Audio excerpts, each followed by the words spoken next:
Guys, dito ako nag-work sa malaking barko na to, pero tingin ko ha, dahil sa kalandian ng dalawang yan sa likod ko, malulubog tong barko. Anyway, shoutout kay Comic Is, di ako kasali dyan ha.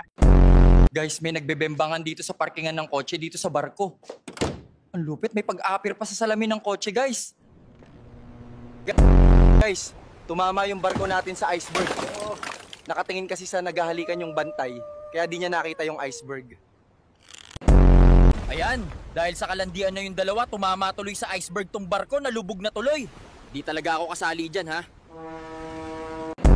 Umuulan, Mirna, baka naman makabimbang. Tanga!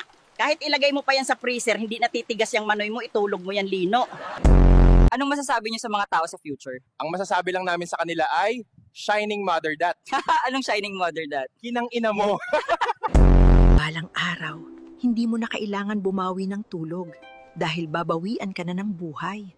Sige, puyat pa.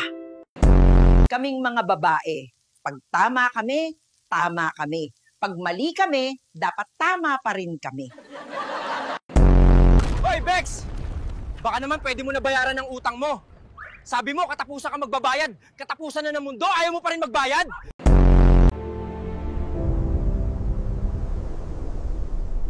Yung utang mo, bayaran mo. Congratulations, Dave! Ang swerte mo! Nanalo ka netong grand prize na handog ng St. Peter Funeral Service. Congratulations, Mark! Nanalo ka nito, oh. Super bless mo naman, nak. Wait lang, anak, ha. Ready na ni nanay. Eto na, kakainin na namin ni Adan yung mansanas para makapagbembangan na kami. Guys, nandito ako sa sinaunang panahon. Nagde-deliver ako ng mga lola. Ang tawag dito, Lola Moo! Oy! Oy! Pwedeng tumigil muna! Na-airstrike yung brief ko!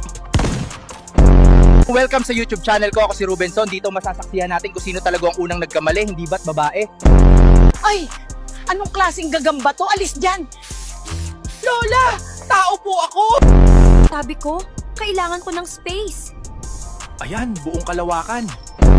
Basta mag-follow kayo kay Rubenson sa TikTok, may sarili din kayong anime coffin. Babae ang gusto ko maghabol sa akin, hindi mga aso!